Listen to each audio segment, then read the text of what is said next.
Today on Newsbytes, a parent-school clash over this flag patch. What is a woman? And Biden lied he was involved. Stick around for these bites and more, all on today's Newsbytes.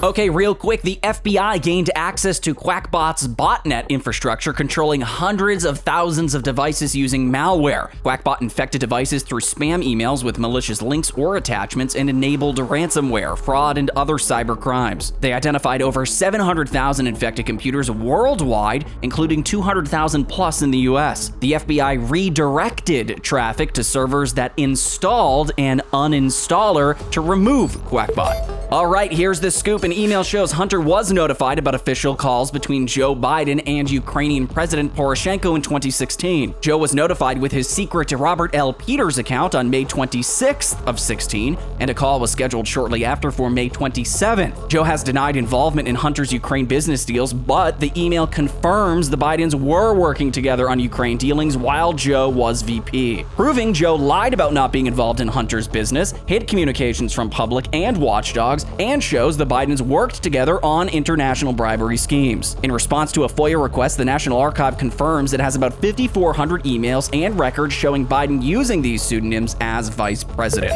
Okay, check this out. Ireland's media minister Catherine Martin says that asking, quote, "what is a woman?" isn't relevant to an upcoming referendum on roles of women in society. Watch. The so-called women in the home referendum might raise some uncomfortable questions for politicians. For example, how do you define a family and what is a woman in the context of the gender debate? So on foot of that article, I'm just wondering, what is a woman in your view? This is something that the government are discussing, Ben, but it's very important that we get that wording correct. So in relation to the actual wording of the referendum. But do you have a definition of what you referred earlier to being proud of being a female sport minister and how important it is to promote women in sport and so on? So I'm just wondering, do you have a personal definition of what a woman means? I think that the question is not relevant to the referendum itself.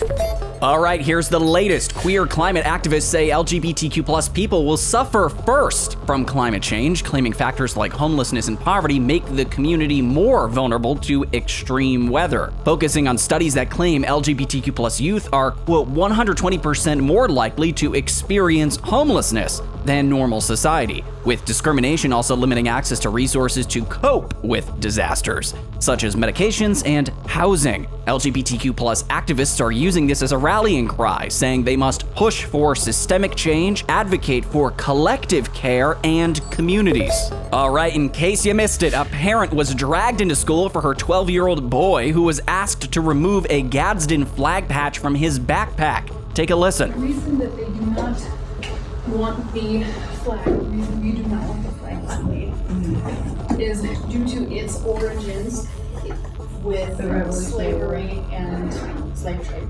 I asked it, can you just take his stuff out of his bag and go back to class? Yeah, it has nothing to do with slavery. That's like the Revolutionary War patch that was displayed when they were fighting the British. Like that's the revolution. Maybe you're thinking of like the Confederate flag. I think it's like one-sided.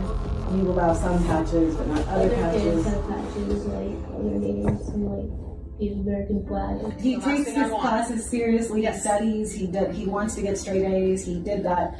He made honor roll when he was here before. He intends to do that again. It's hard because he keeps missing class for this. And I mean, we teach him to always stick up for your beliefs. And I mean, you're going over the revolution for 7th grade. I mean, the founding fathers stood up for what they believed in against unjust laws. This is unjust. Okay, Harvard physicist Avi Loeb says spherical fragments found in the Pacific are from outside our solar system, coming from a meteor-sized object that crashed off Papua New Guinea in 2014. Loeb claims the object was an alien craft, though this is unconfirmed. Analysis showed alloys in the fragments formed during the Big Bang are only found in interstellar space, containing unusual abundances of certain elements. The first time humans have directly analyzed interstellar material on Earth. This comes as a scientist from the Technical University of Berlin claimed today that alien life was found on Mars 50 years ago, but NASA accidentally drowned it during the Viking mission experiments. Those are today's bites, which are on our website at Disclose.tv. Subscribe, hit the bell, and leave your comments below.